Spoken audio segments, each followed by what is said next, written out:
Fala pessoas, Lucas falando, e hoje vamos dar início ao capítulo 3 da Light Novel volume 1 de Sword Oratória. Me digam nos comentários o que vocês estão achando.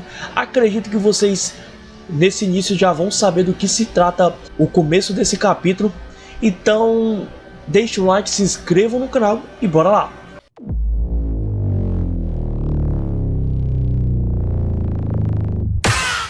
O layout da masmorra mudou drasticamente em certos andares.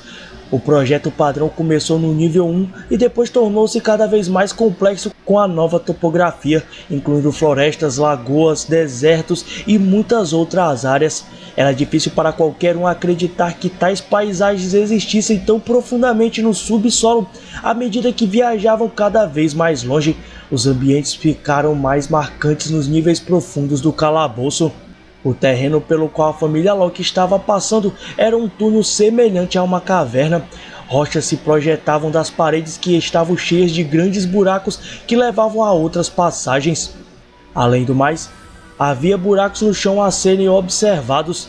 Se uma pessoa tivesse acabado de acordar aqui, pensaria que estava presa em uma caverna e não no calabouço. A única pista seria as pequenas luzes piscando como velas no teto distante. As luzes eram fortes o suficiente para iluminar as bordas das paredes, deixando todo o resto na sombra. Eles viajaram nos pisos profundos até os níveis intermediários, o 17º andar. Poderíamos ter pressionado, ainda havia muita diversão para se ter.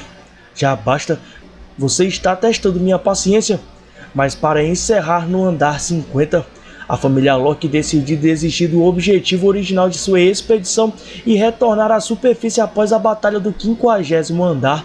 Simplificando, a missão deles terminou em fracasso. Tione repreendeu a irmã pelas reclamações repetitivas. Tiona não tinha parado expressando sua opinião durante todo o caminho. Quantas vezes o general explicou isso para você? Esses monstros destruíram quase todas as nossas armas e alimentos. Não foi o suficiente para continuar. Mas há comida por toda parte aqui embaixo. Poderíamos ter descoberto. Sem armas ou itens, eles não crescem aqui. Especialmente armas. Tudo que nos resta são pedaços de lixo. Tione continuou seu pequeno discurso, acrescentando que Tiona não tinha mais nada. Todos foram forçados a usar armaduras muito danificadas e carregar armas que poderiam quebrar a qualquer momento. As bordas ficaram cegas sem nenhum ferreiro ou artesão por perto para afiá-las. Suas armaduras tinham buracos ou grandes cortes no revestimento, reduzindo drasticamente sua defesa. Um grande sucesso e tudo pode desmoronar. Com exceção de alguns superiores, todos os equipamentos, por mais bem feitos que fossem, estavam fadados a esse destino durante longas missões como esta. As forças individuais de um aventureiro não faziam diferença se seu equipamento não resistisse a monstros em batalha. Isso é péssimo. Chegar ao 50º andar foi tão difícil. Já se passaram 6 dias desde que Finn deu a ordem de voltar à superfície. Tiona caminhava com os braços cruzados atrás da cabeça. Não importa quantas vezes ela ouvia a explicação, não se encaixou bem com ela. Na verdade, ela não tinha nenhuma arma ou armadura em seu corpo. Ela olhou para Ais com uma pitada de ciúme em seus olhos. Até a bainha de sua espada brilhava na penumbra. A loira notou o olhar de Tiona e inclinou a cabeça em confusão. Tudo por causa daquele monstro. Então o que foi exatamente? Alguns momentos se passaram antes que uma Tione irritada respondesse com "Como devo saber?". Tudo que podemos dizer é que era uma espécie desconhecida.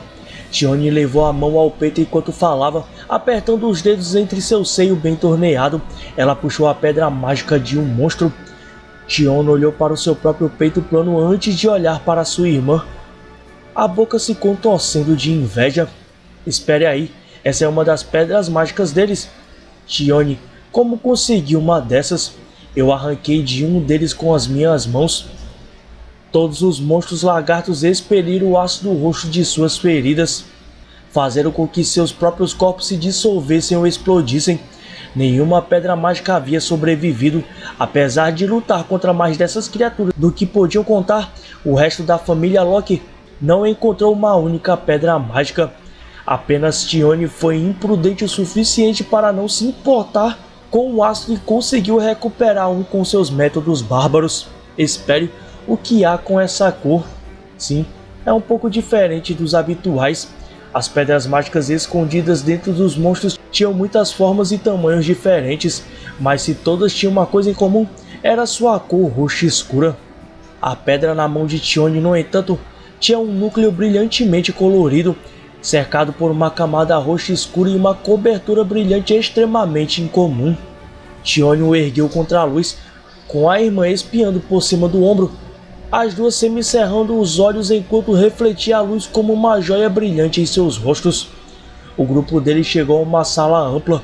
As passagens aqui em cima eram muito mais estreitas do que nos níveis profundos, então a família Locke se dividiu em 2 grupos antes de chegar ao nível 17.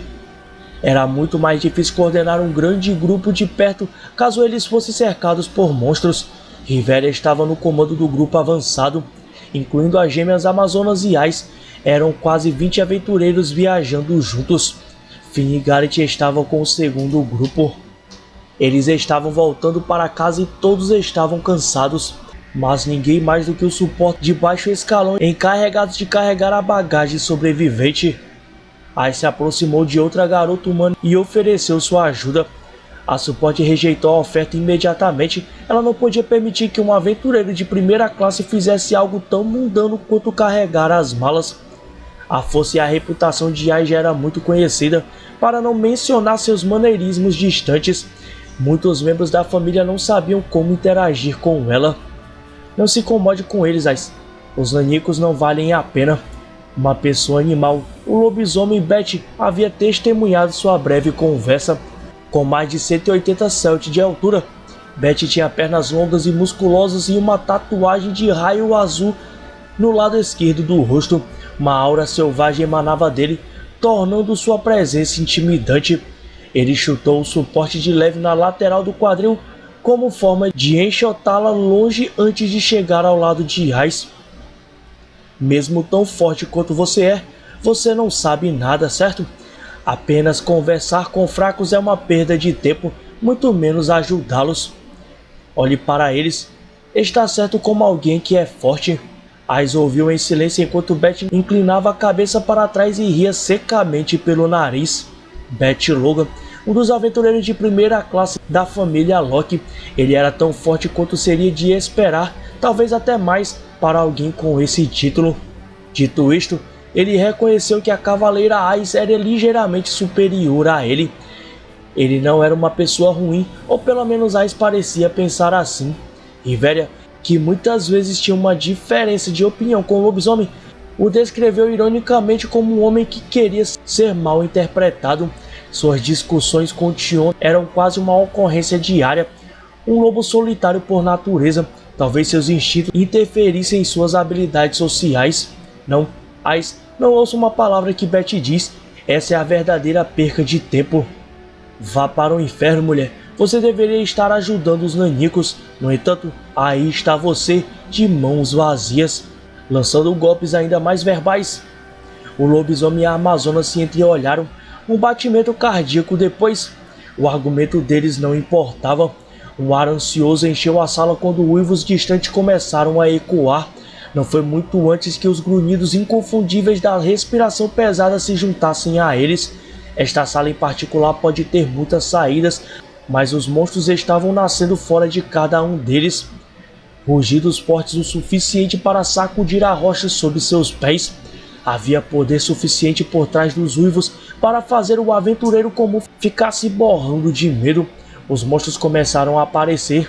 Primeiro, seus braços incrivelmente grossos e ombros carnudos foram iluminados pelas luzes muito acima.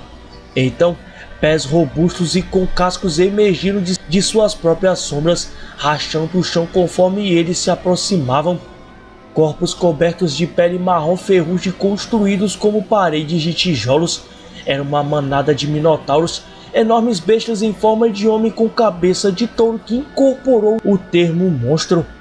Veja, Beth, esses minotauros vieram aqui para te calar. Certo, idiota. Com certeza são muitos deles. Mas minotauros continuavam entrando na sala de cada uma das saídas a cada segundo e formavam um círculo ao redor do grupo de aventureiros. Seus olhos injetados passaram de pessoa para pessoa, peitos arfando com empolgação ao escolherem seus alvos. Riveria, há muitos deles, então podemos participar? Sim, está bem. Raul, assuma o comando desta batalha. Finn acredita que você está pronto para ganhar alguma experiência. Esses monstros foram classificados pela guilda como os mais fortes e perigosos dos níveis intermediários da masmorra. No entanto, os aventureiros de primeira classe da família Loki não pestanejaram. Eles estavam lutando contra monstros de mais de 30 andares abaixo apenas alguns dias atrás. Havia uma tremenda diferença de poder entre os minotauros e as temíveis feras que os aventureiros haviam matado. Portanto, esses pisos relativamente rasos foram reservados para os aventureiros de nível inferior ganharem Excelia. Pessoas como Ais normalmente apenas sentavam e observavam. Os outros membros de seu grupo podem ter sido mais fracos do que a classe superior, mas ainda eram membros da família mais forte de rastreamento da masmorra. Os monstros dos andares do nível médio não eram uma ameaça tão séria para eles quanto eram para os membros de outras famílias. Galerinha, essa foi mais uma continuação. Me digam aqui nos comentários o que vocês estão achando e não esqueçam de deixar aquele like e se inscreverem no canal para não perderem nada. Eu vou ficando por aqui. Valeu!